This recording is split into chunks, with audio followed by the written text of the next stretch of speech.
Hey, Mel. Bri here. Gotta work from home today because the whole family caught a nasty... Daddy! Hey, Mikey! If you're gonna puke, find the popcorn bowl! But my availability is 110%.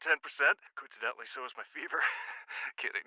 Mel, I'm so cold but hot. But I'm gonna get you that budget just as soon as... Mikey! Popcorn bowl! Press 1 to use Instacart and get your family's sick day essentials delivered in as fast as 30 minutes. Press 2 to keep working. Do not press 2. Just use Instacart, Brian. The French Revolution set Europe ablaze. It was an age of enlightenment and progress, but also of tyranny and oppression. It was an age of glory and an age of tragedy. One man stood above it all. This was the Age of Napoleon. I'm Everett Rummage, host of the Age of Napoleon podcast. Join me as I examine the life and times of one of the most fascinating and enigmatic characters in modern history. Look for the Age of Napoleon wherever you find your podcasts.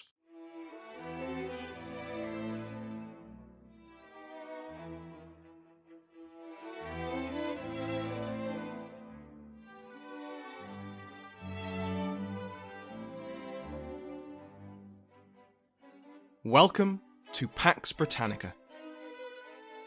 Season 2, Episode 56, The Wisdom of Crowds.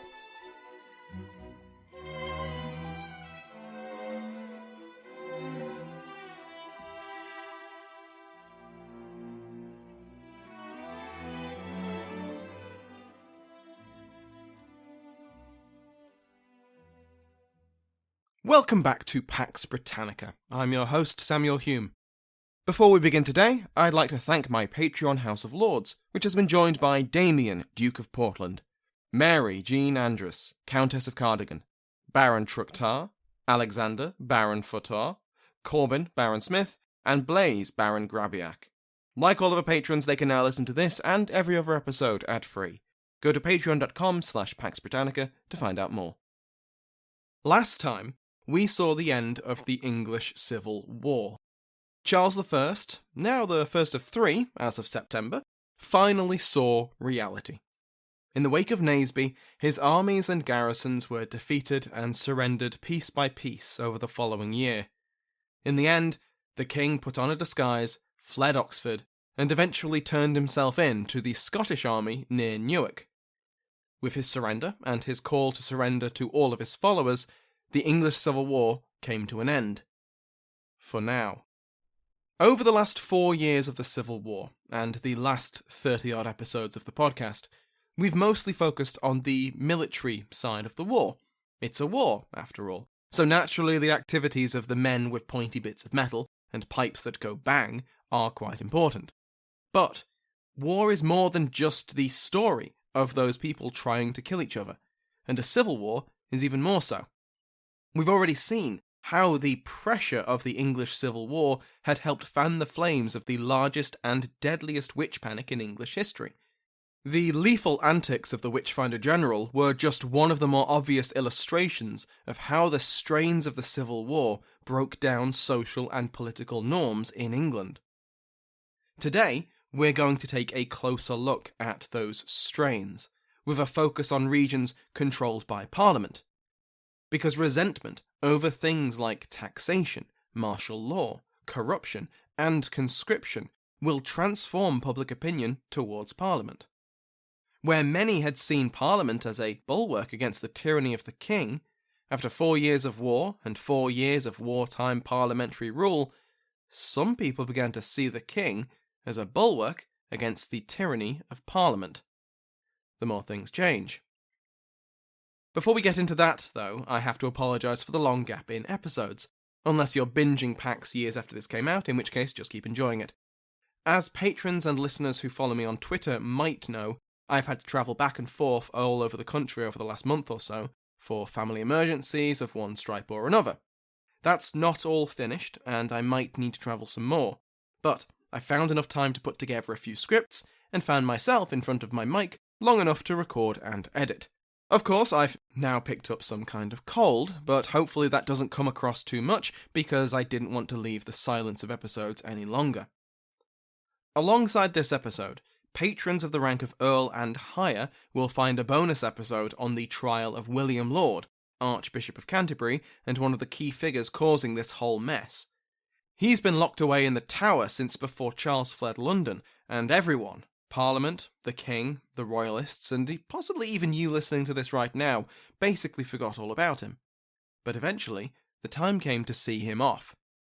But because we've gone so long without episodes, I'm making the first Patreon bonus episode I made available to all listeners on the main feed, which is a short biography of the Earl of Essex, Robert Devereux, from his birth up to the outbreak of the Civil War. I find it helps to explain the mindset of the fairly talented but deeply insecure man that Parliament chose to lead their armies for the first half of the Civil War. Thank you all again for your patience. So the Civil War is over. The King has lost, Parliament has won, and now we have to count the cost. As with all numbers in early modern history, it's very hard to be certain, and when it comes to the casualty numbers of the First English Civil War, it's even more so.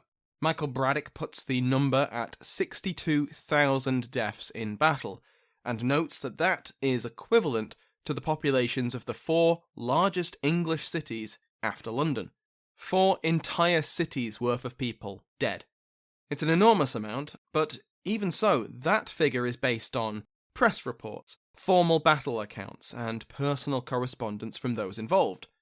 And so there must have been countless small skirmishes, summary executions, and other violent ends that simply don't make it into the surviving records. Charles Carleton judges the number of battle deaths between 1640 and 1652 to be 84,830, which is a weirdly precise figure considering he then warns the reader to take that number with a pinch of caution. Ian Gentles puts the number at 75,000 battlefield deaths across England and Wales during the same period, and Peter Gaunt agrees with Braddick on the figure of 62,000 deaths for the First War. On top of these violent deaths, we of course have to add the tally of that ever-present partner of war, plague. Braddick estimates around 100,000 deaths from disease caused by the war. In total, perhaps 1 in 10 adult men in England took up arms in the 1640s, and 3% of England's population died due to the civil wars. Gentles puts the death toll like this, quote, "By whatever standard we use, it was a high price to pay for overthrowing an arbitrary king, crushing the menace of popery, and conducting an 18-year experiment in republican government." End quote. These numbers vary in their date range. Some are for the entire period of the Wars of the Three Kingdoms, others just for the First Civil War. And, of course, we have to consider the many wounded and injured survivors of the violence.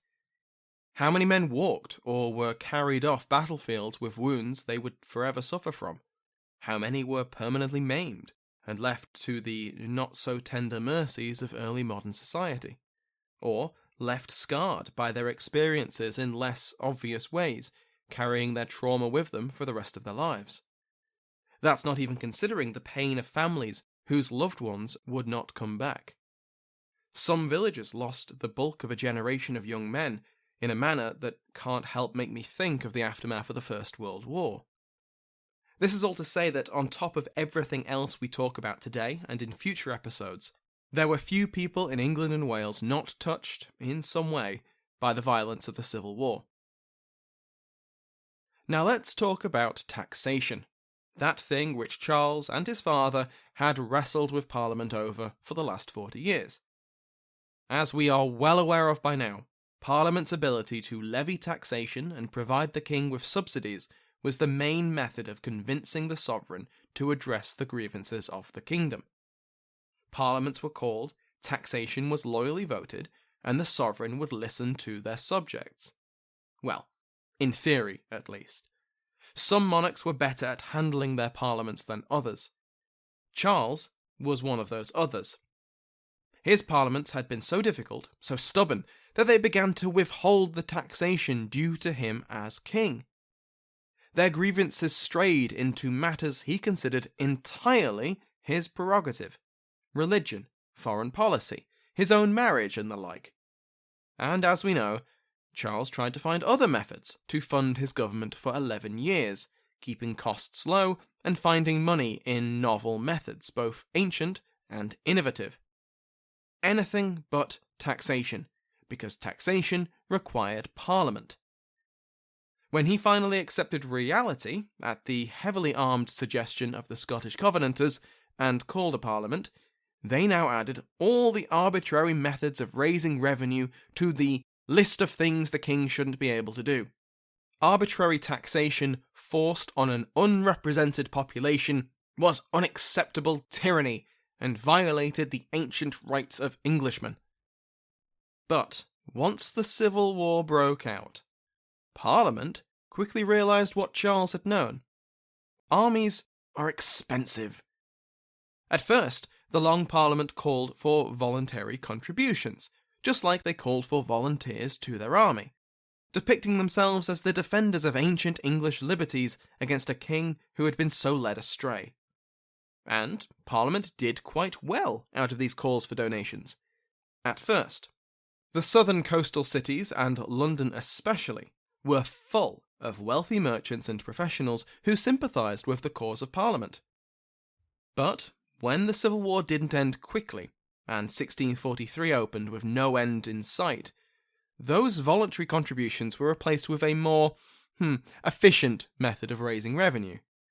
A monthly assessment was established in February 1643, and for years to come, this direct taxation would become one of Parliament's main methods of raising revenue. Parliament would pass an ordinance dictating how much money needed to be raised, and how much each county under their control would have to pay. Then, commissioners would be sent out, who divided each county along sensible lines, the hundreds or laths, and then further divided along parish lines, and then issued these parishes with a tax bill. How each parish allocated and collected these payments varied. In some, local authorities and community links meant that parishioners could arrange between themselves how much each household would pay, and once agreed, these amounts would be enforced by local constables. In parishes where this self-assessment was impossible, or otherwise failed, agents of the parliamentary county committees would rock up and enforce the collection. Like the Covenanters in Scotland, the English Parliament brought in an innovative new tax system, despite both of them railing against the innovations of Charles. MPs who had railed against the illegality of ship money now supported methods which raised far more money from far less willing taxpayers. The parliamentarian Lord Wharton justified these actions by insisting that Parliament could not be, quote, tied to law, for these were times of necessity and imminent danger. It won't surprise anyone to learn that these new methods of taxation were not popular. At least early on, there was an acceptance from some that they were a necessity, but as the war wore on, the resentment grew. A steady stream of petitions flowed from the counties to London, complaining of the burden Parliament's taxation was putting on the parishes, especially when they perceived unfair treatment. Why do we have to pay X amount when the neighbouring county only has to pay Y? Things could be even worse if you were in a coastal county. New tariffs on imports to fund the war effort drove up costs and prices. And if you were an able-bodied man who knew your way around a boat, which many people in these fishing and trading communities did, you might find yourself picked up and impressed into the navy. That was on top of facing the threat of being conscripted into various armies. As unpopular as these taxes were, they were at least effective. An ordinary subsidy collected during parliamentarian taxation in the 1620s collected £55,000. Parliament's wartime assessment collected that in 1 month. This could be crushing to poorer families, and this was only made worse if they were unfortunate to live in the contested regions. Here, they might have to pay tax to both the king and Parliament, or face the consequences from either. In many cases, armies were billeted on the local populace, and expected to be fed from the supplies of these civilians. It should go without saying that these men often demanded far more from their hosts than just food and shelter. And as we'll see in a moment, some communities would demand justice. It's also important to note that this tax had to go somewhere, and not just into the pay chests of Parliament's armies. From independent tradesmen, to merchants, to guilds, to early companies, the Civil War could be very good money indeed. Where else would provide Parliament's armies with their guns, ammunition, horses and clothing? The military industry in England was tiny at the start of the war, just another way that England was extremely demilitarized. But, by the end of the decade, the kingdom had enough domestic manufacturing that the new model army at its height could be outfitted with almost everything it needed from English manufacturers alone. Speaking of pay chests, something that will become very important in the next few episodes is the question of how to pay the new model army. Their wage was quite good, even for the infantry, and they very rarely went without food. That's more than can be said for other armies, and other parliamentary armies hemorrhaged deserters to the new model army. But their pay was constantly in arrears, and this would remain a common complaint during the years of peace. The infantry received, on average, between 1645 and 1647, only 76% of their expected wage. But, as Braddick notes, this was still an enormous redistribution of wealth. Their pay was meant to be £45,000 a month, so some £540,000 a year. Poor relief was only £100,000 a year in 1650. So even accounting for shorted wages, paying and supplying the new model army would be an enormous influx of cash into the English economy, to the soldiers themselves in the form of pay, and to those who sold them supplies in the form of business, even as the monthly assessment brought more into the state treasury than ever before. And lastly, in terms of economics, we should discuss sequestration. This was the process by which Parliament first confiscated the estates of known royalists, assessed their value, and then, once they pledged not to take up arms again for the king, the return of these estates after the paying of a fine. This was a huge moneymaker for Parliament, especially when these estates belonged to delinquents who could or would not be welcomed back. Their lands were then sold or gifted to loyal parliamentarians. In October 1646, for example, Oliver Cromwell was granted a pension of £2,500 from the income of the confiscated lands of the Marquess of Winchester. Sequestration and the threat of the confiscation of their property was a very effective tool for keeping moderate royalists and wavering parliamentarians in line. But for a parliament which was meant to champion the protection of private property, it was yet another wartime necessity which rankled in its hypocrisy. Hey guys, it is Ryan. I'm not sure if you know this about me, but I'm a bit of a fun fanatic when I can. I like to work, but I like fun too. It's a thing. And now the truth is out there. I can tell you about my favorite place to have fun. Chumba Casino. They have hundreds of social casino style games to choose from with new games released each week. You can play for free anytime, anywhere. And each day brings a new chance to collect daily bonuses. So join me in the fun. Sign up now at ChumbaCasino.com. No purchase necessary. VGW Group. Void where prohibited by law. See terms and conditions. 18+. Madame Tussaud. We all know the name, and many of us have visited one of the wax museums which bear that name. But you may not realise the historical significance of the woman behind the name, or how she and her waxworks defined the genre of true crime. If that has piqued your interest, then give The Art of Crime a listen. The Art of Crime is a history podcast by Gavin Whitehead, a historian of Victorian theatre, all about the unlikely collisions between true crime and the arts. If you enjoy the detail of Pax Britannica, then you'll love The Art of Crime. The latest season of The Art of Crime tells two stories. First, it chronicles Tussaud's career, starting in pre-revolutionary France and ending in Victorian London. Second, it tracks the evolution of the Chamber of Horrors, a showroom in her wax museum that exhibited macabre curiosities, including effigies of notorious criminals. You'll hear how Tussaud won patronage from the French royal family, narrowly escaped the guillotine during the Reign of Terror, and became one of the most celebrated showwomen in Paris and London. This season also covers the most divisive assassin of the French Revolution, the last man to be hung, drawn and quartered for high treason in England, and the glamorous murderer who attained notoriety as a modern Lady Macbeth. Subscribe to The Art of Crime wherever you get your podcasts. When we discussed the self-denying ordinance, I mentioned that there was a widespread belief that politicians who also acted as civil agents, as tax commissioners for example, were lining their own pockets, or otherwise unduly benefiting from their positions.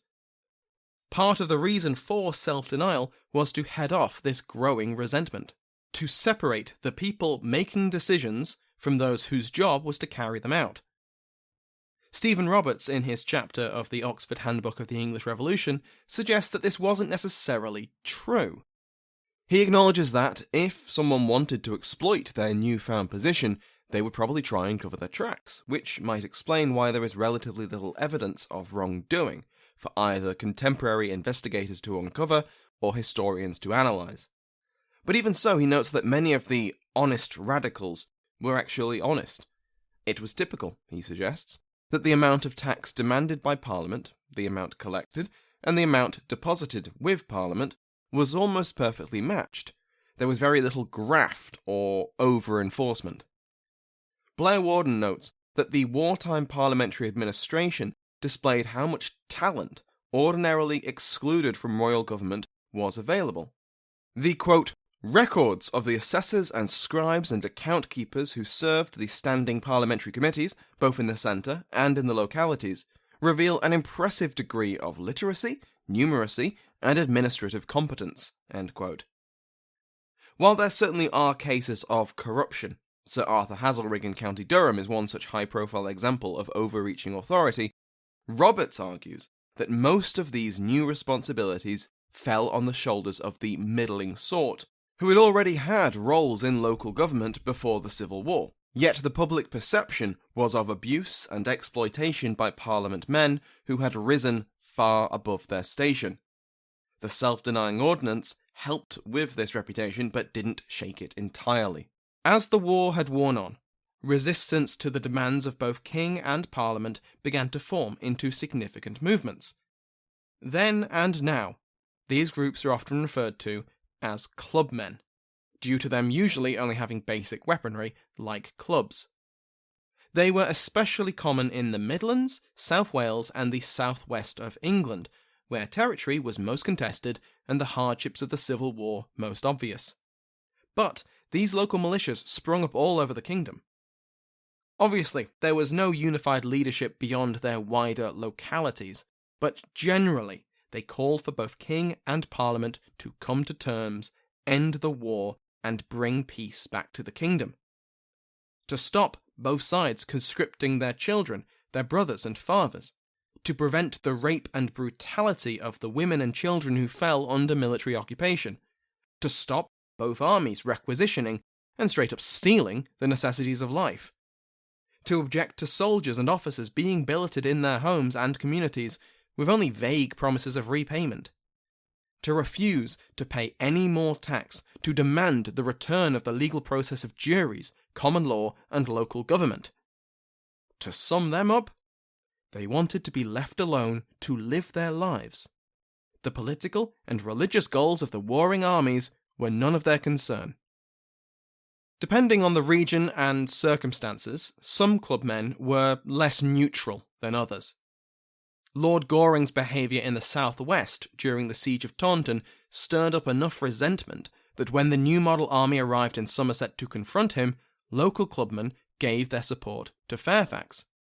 Yet in neighbouring Dorset, the clubmen saw Fairfax's army as interlopers and resisted.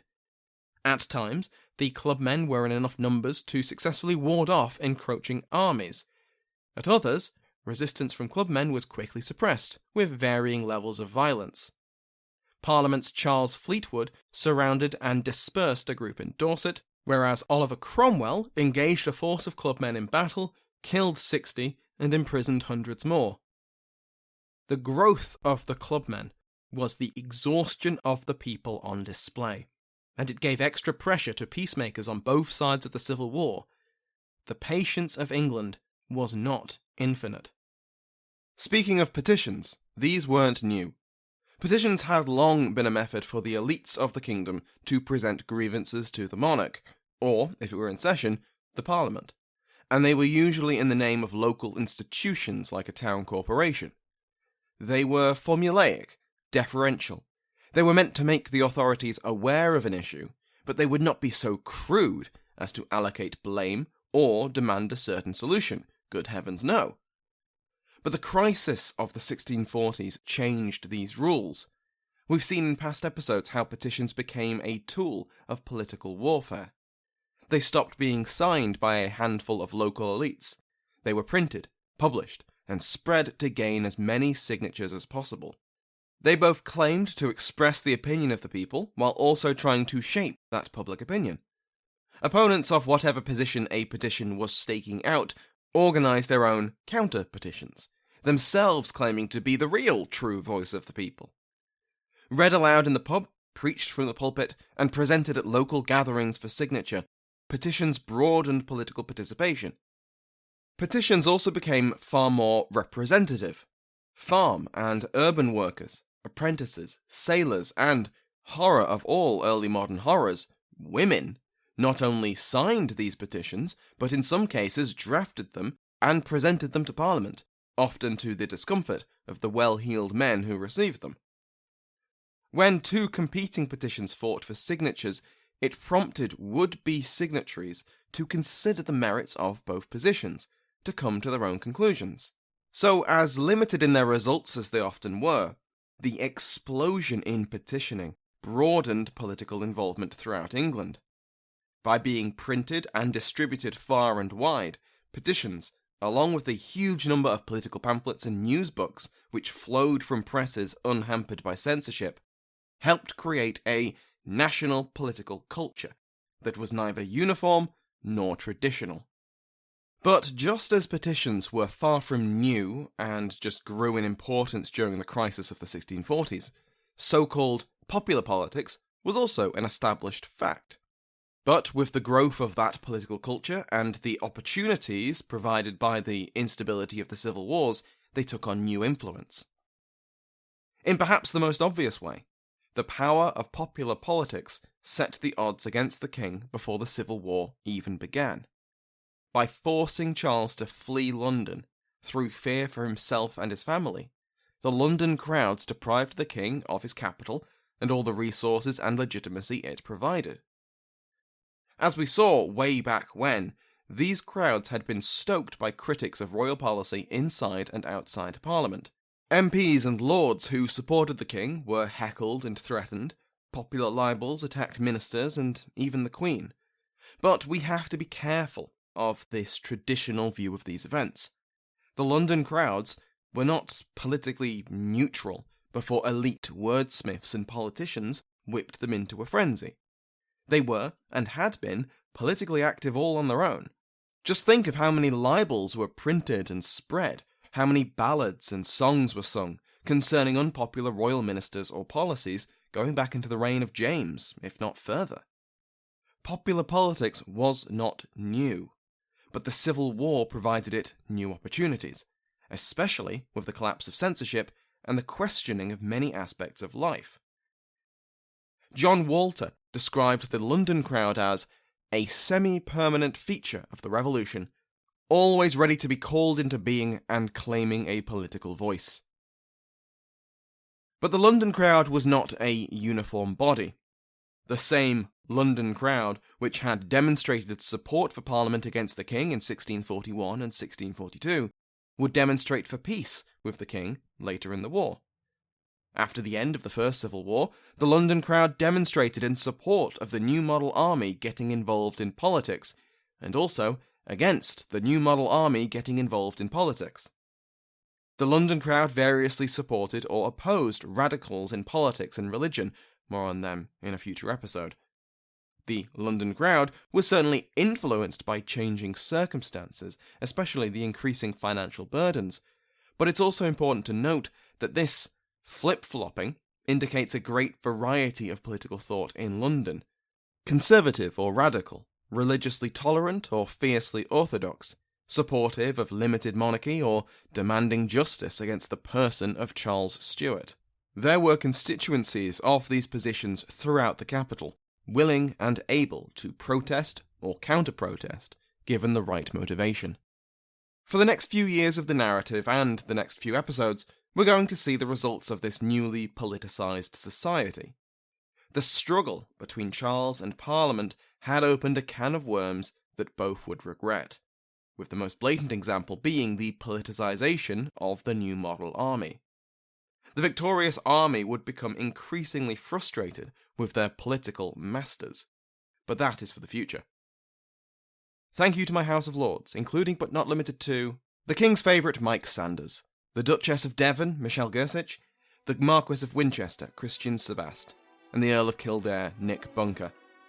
Remember that every patron, regardless of rank, receives an RSS feed which you can put into any podcast app to listen to that podcast ad-free.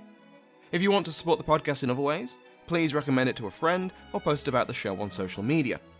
Thank you to Sounds Like an Earful for the interval music used in today's episode, to my entire House of Lords, and to you for listening.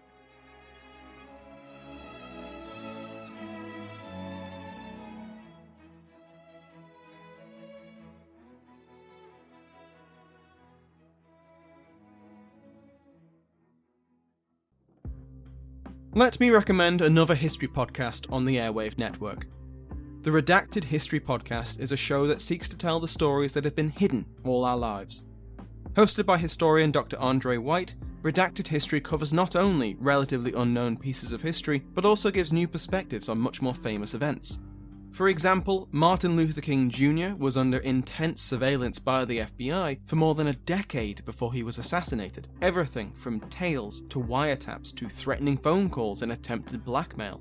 Dr. White explains these events with an engaging narrative, and he places an emphasis on unsung heroes and marginalized people throughout history. There is so much history that has been obscured and hidden from us. One could say that a lot of this history has been redacted. Listen to Redacted History every Thursday, everywhere you find good podcasts.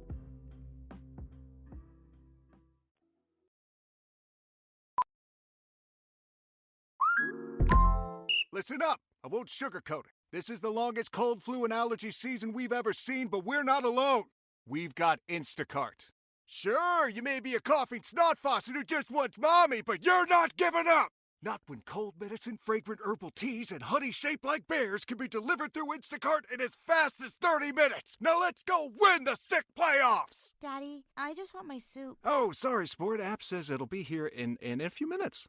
Instacart for the win.